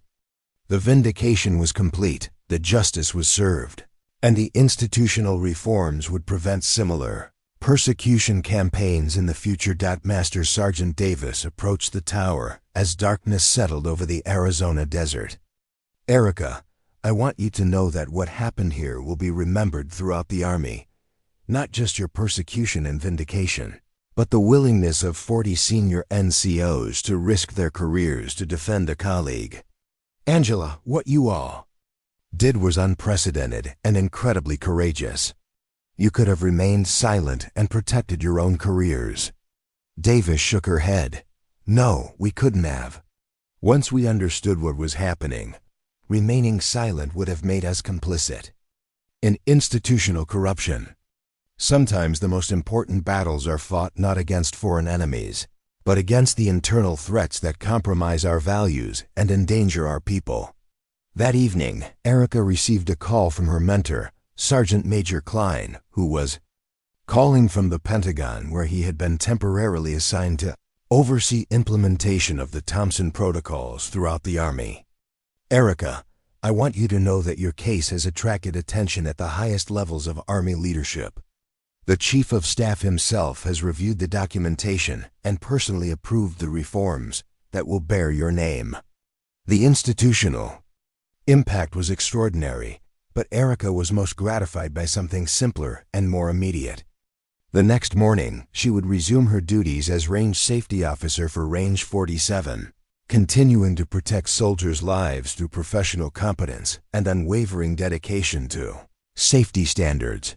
The desert wind carried the distant sound of artillery fire from the night training ranges, a reminder that somewhere in the darkness, soldiers were depending on range safety officers to protect them while they prepared for combat. Tomorrow she would return to that responsibility with renewed authority, complete institutional support, and the knowledge that professional excellence, when properly defended, could overcome even the most sophisticated campaigns of institutional corruption. As she prepared for bed, Erica reflected on the lesson that had emerged from her persecution and vindication, that integrity, when combined with professional competence and the courage of dedicated colleagues, could not only survive institutional injustice, but could transform it into lasting reform that would protect future generations of military professionals. Thompson protocols would ensure that no other competent professional would face the systematic persecution she had endured. And Range 47 would continue to be the safest training facility in the Army, protected by procedures that had been vindicated not just by political authority, but by technical analysis and professional recognition. Justice had been served. But more importantly, the institution had been strengthened by leaders who chose integrity over convenience, competence over politics, and professional excellence over personal advancement. 18 months after her vindication, Sergeant First Class Erica Thompson stood before a packed auditorium at the Army Safety Center in Fort Rucker, Alabama, delivering the keynote address at the National Range Safety Conference. The audience of 300 range safety officers, training coordinators, and installation commanders represented every major Army facility in the United States, and their attention was absolute as she spoke about the principles that had guided her through the darkest period of her career. Safety is not about following minimum standards, she said, her voice carrying the authority of hard-won experience.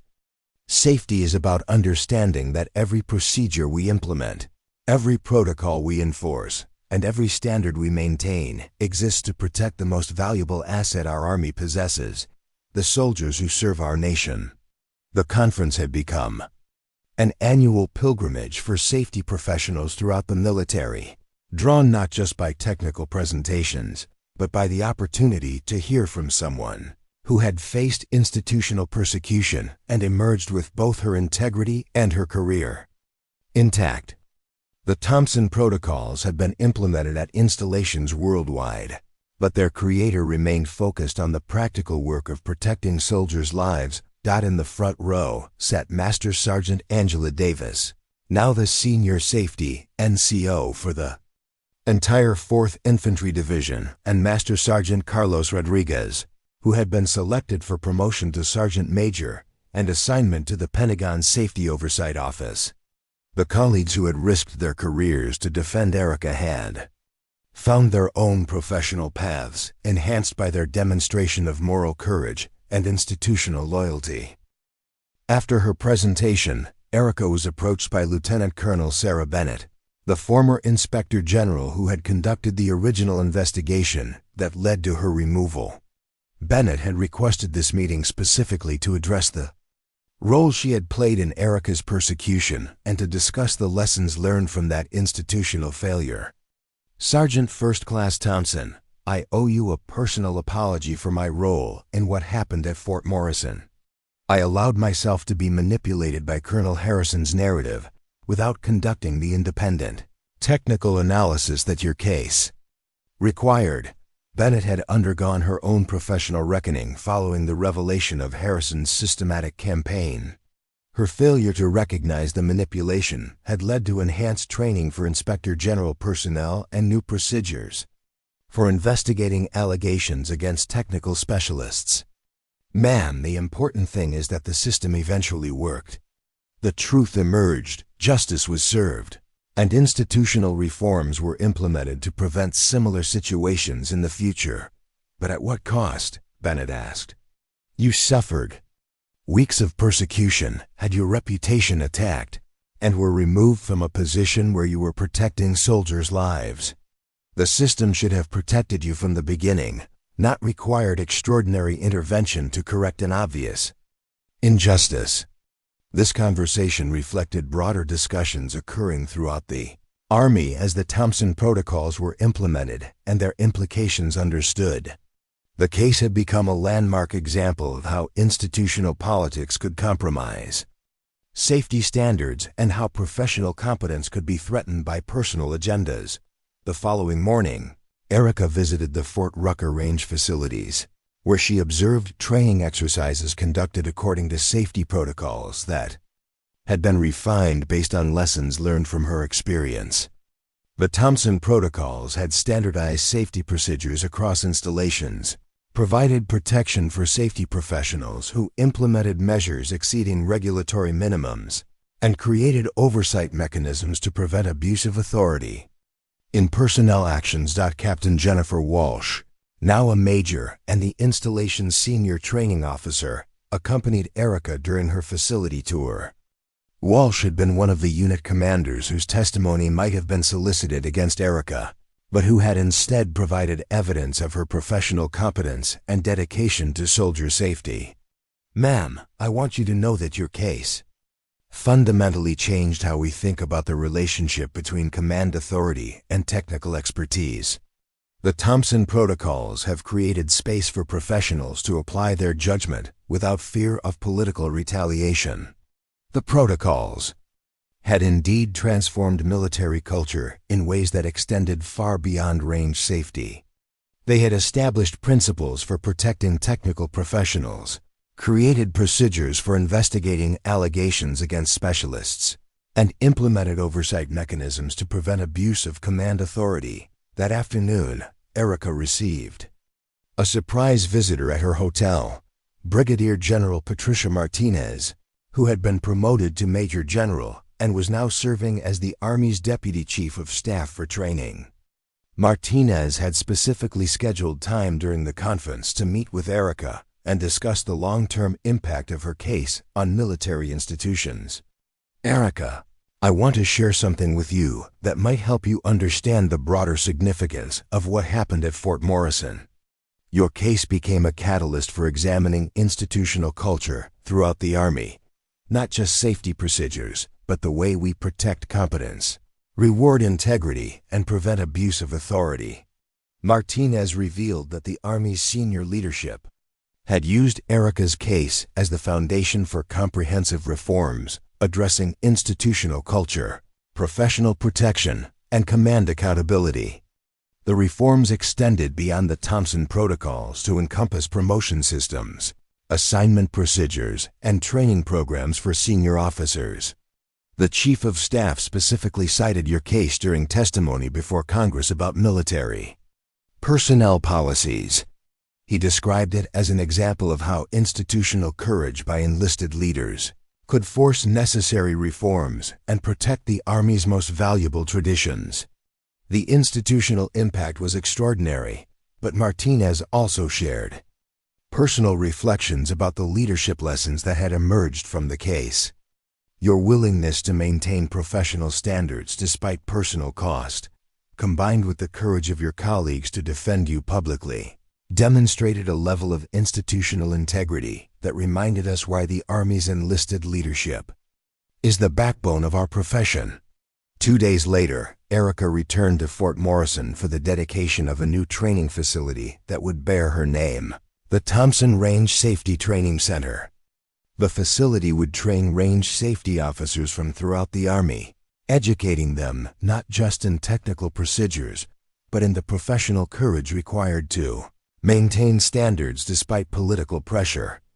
The dedication ceremony was attended by soldiers from across the installation, many of whom had served with Erica during her original tenure at Range 47.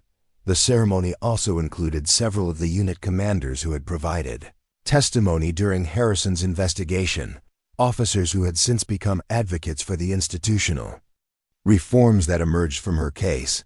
Specialist Amanda Foster, now a sergeant and serving as the senior range safety assistant at Fort Morrison, introduced Erica at the dedication ceremony.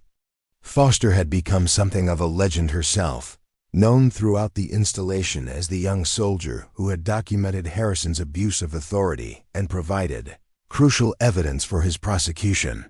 "Ladies and gentlemen, it's my honor to introduce someone who demonstrated that professional competence, when combined with personal integrity and institutional courage, can overcome even the most sophisticated attempts at persecution. Sergeant First Class Erica Thompson represents the finest traditions of military service and the enduring strength of our profession."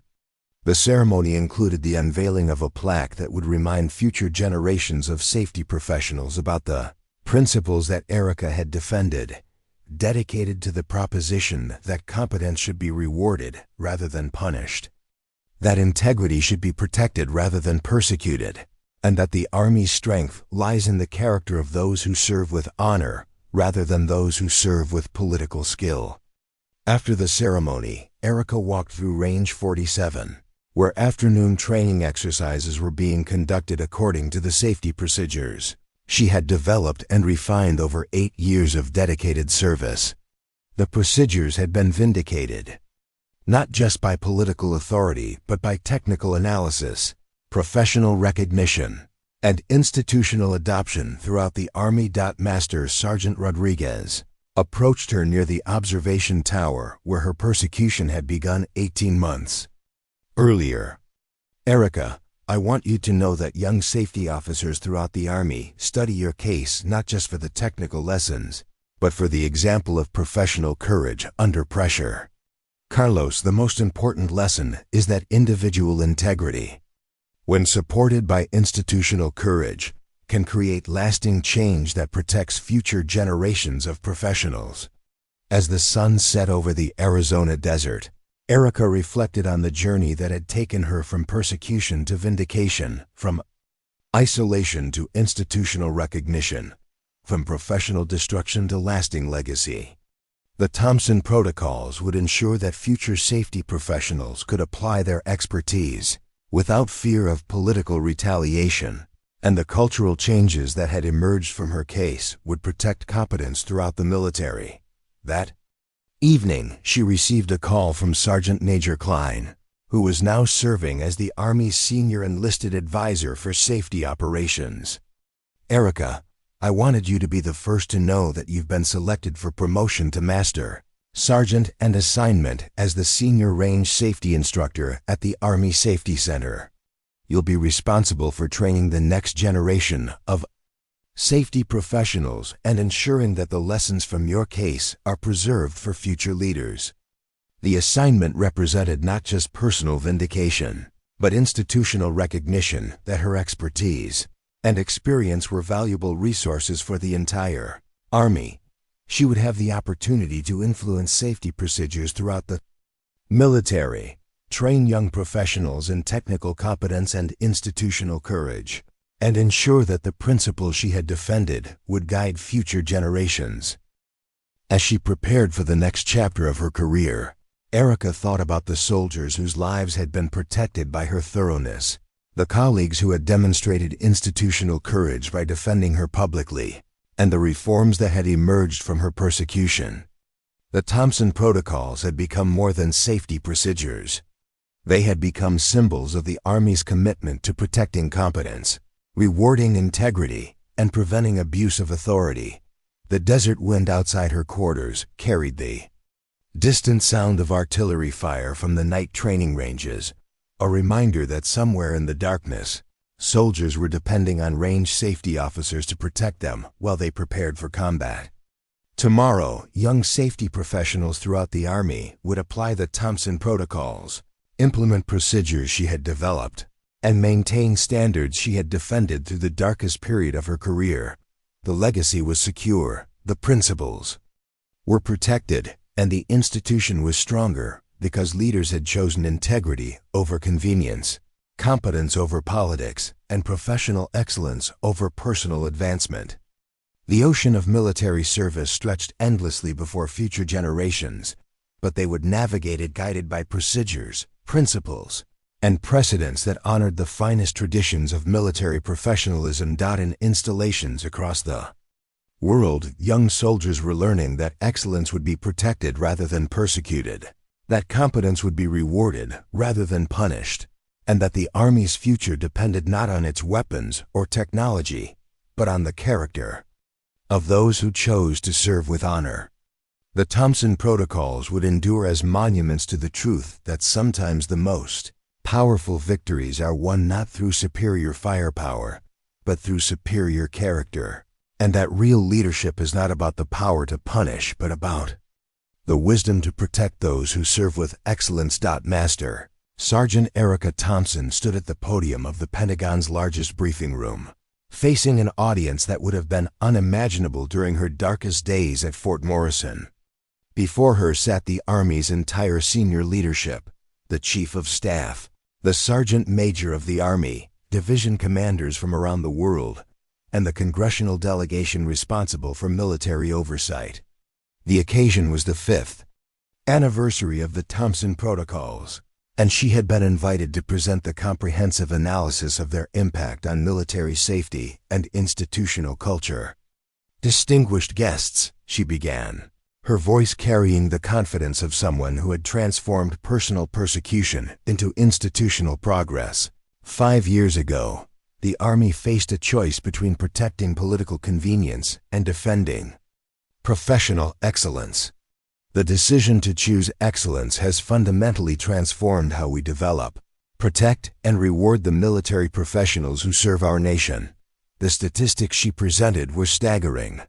Training accidents had decreased by 43% across all Army installations implementing the Thompson Protocols. More significantly, reports of institutional persecution against technical specialists had dropped by 78%, while voluntary retention among senior non-commissioned officers had increased to the highest levels in Army history. But beyond the numbers lay stories that illustrated the human impact of institutional change. Throughout the Army, young professionals were applying technical expertise without fear of political retaliation. Senior leaders were protecting competence rather than punishing it, and the culture of excellence that had nearly been destroyed by Harrison's campaign was now thriving under institutional protection. In the front row sat General Patricia Martinez, now the Army's Vice Chief of Staff and the highest-ranking woman in Army history.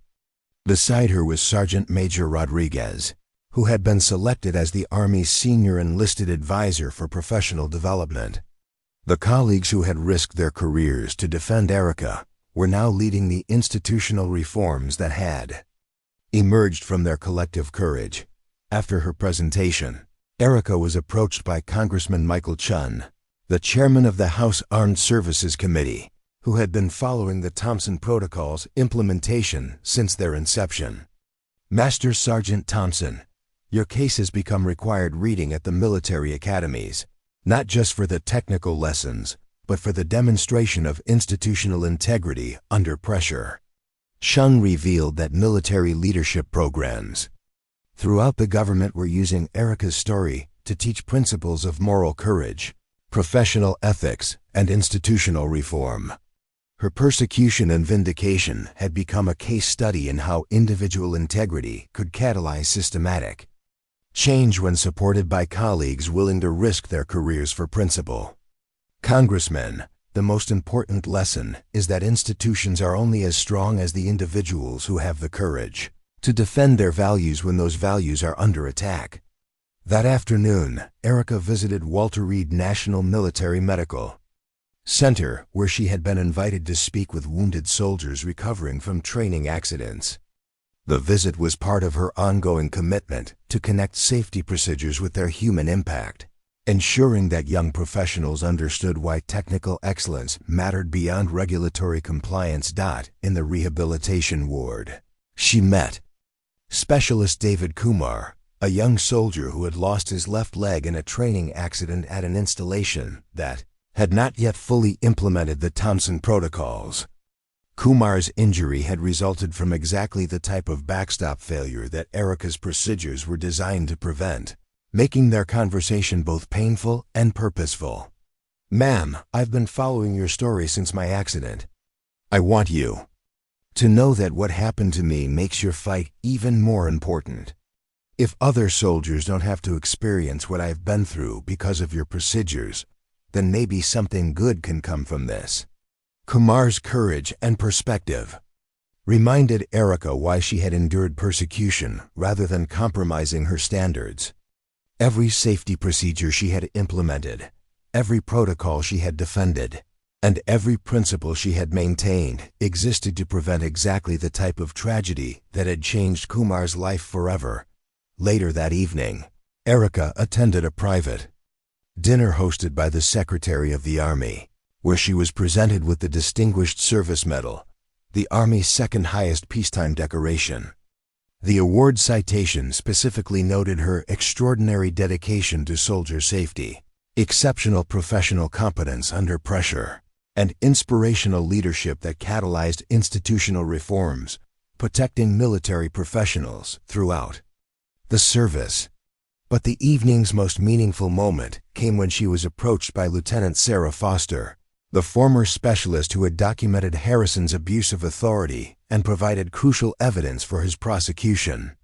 Foster had been commissioned through Officer Candidate School and was now serving as a safety officer at Fort Bragg, where she was implementing advanced versions of the Thompson protocols. "Ma'am, I wanted you to know that your example changed my life. Watching you maintain your integrity despite impossible pressure taught me what real leadership looks like. I've tried to apply those lessons throughout my career, and I hope I can pass them on to the soldiers I now lead." Foster's transformation from enlisted specialist to commissioned officer illustrated the broader cultural changes that had emerged from Erica's case. Throughout the Army, young professionals were being promoted based on competence rather than politics.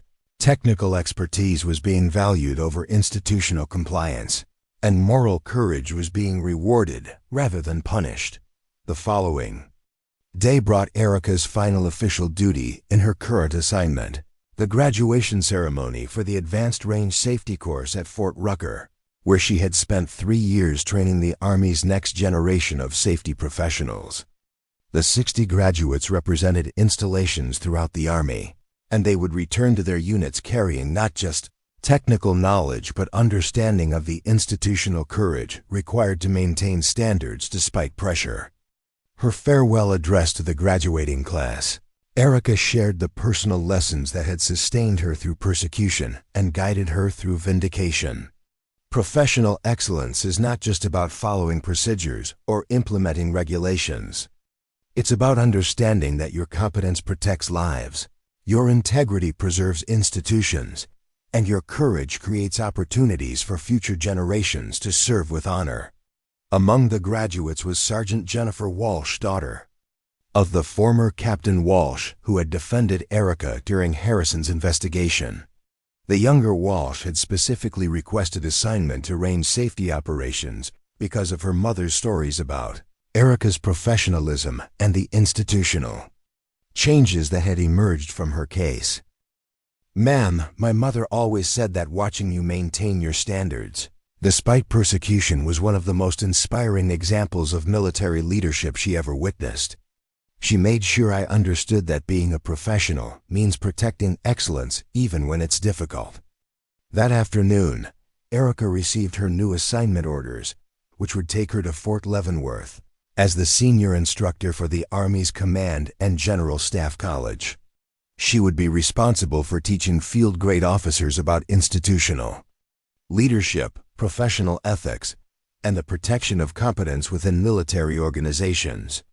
Her curriculum would include case studies of institutional reform, with her own experience serving as the primary example of how individual integrity could catalyze systematic change. As she prepared to leave Fort Rucker, Erica visited the range facilities one final time, observing training exercises conducted according to procedures that had evolved from her original innovations at Fort Morrison. The Thompson protocols had been refined and enhanced over 5 years, but their fundamental principle remained unchanged: protecting soldiers' lives through uncompromising professional excellence. Range Control Officer Captain Maria Santos approached as Erica concluded her final inspection. Santos had trained under Erica's supervision and was now responsible for one of the Army's most advanced training facilities. "Ma'am, I want you to know that everything we do here reflects the standards you established. Every procedure we follow, every safety protocol we implement, and every training exercise we conduct is guided by the principles you defended." The continuity was both gratifying and humbling. Erica's technical innovations had become institutional standards, her safety procedures had saved countless lives, and her example of professional courage had influenced an entire generation of military leaders. That evening, as she packed her belongings for the move to Fort Leavenworth, Erica reflected on the journey that had transformed her from a persecuted range safety officer into a recognized expert in institutional leadership. The Thompson protocols had become more than safety procedures. They had become symbols of the Army's commitment to protecting competence, rewarding integrity, and preventing abuse of authority. Her secure phone buzzed with a message from Sergeant Major Rodriguez, now serving his final assignment before retirement.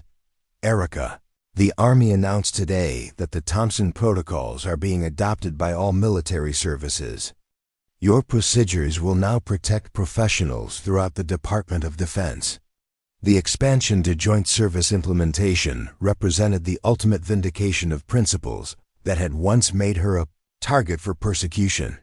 Every branch of the military would now operate under procedures designed to protect technical professionals, prevent abuse of authority, and ensure that competence was rewarded rather than punished. As she prepared for sleep in her quarters for the final time, Erica thought about the young soldiers who would benefit from institutional protections that hadn't existed during her own persecution. They would serve in an army that valued their expertise, protected their integrity, and supported their professional development without fear of political retaliation. The desert wind outside her window carried the familiar sound of artillery. Fire from the night training ranges, a reminder that somewhere in the darkness, soldiers were depending on range safety officers to protect them while they prepared for combat. Those officers would now work under the Thompson protocols, applying procedures that had been tested through persecution, validated through investigation, and refined through 5 years of institutional implementation. Her phone rang one final time with a call from her old mentor, retired Sergeant Major Klein, who was calling from his home in Texas. Erica, I wanted you to know that the Army Safety Center is establishing a scholarship in your name for enlisted soldiers pursuing advanced education in safety engineering. Your legacy will continue to protect soldiers for generations to come. The scholarship represented the perfect culmination of her journey from persecution to institutional influence. Young soldiers would have opportunities for advanced education, technical development, and professional growth because she had maintained her integrity during the darkest period of her career. As she drifted off to sleep, Erica reflected on the lesson that had emerged from her experience and would guide her teaching at Fort Leavenworth. That institutional strength comes not from avoiding difficult decisions, but from making those decisions based on principle rather than convenience.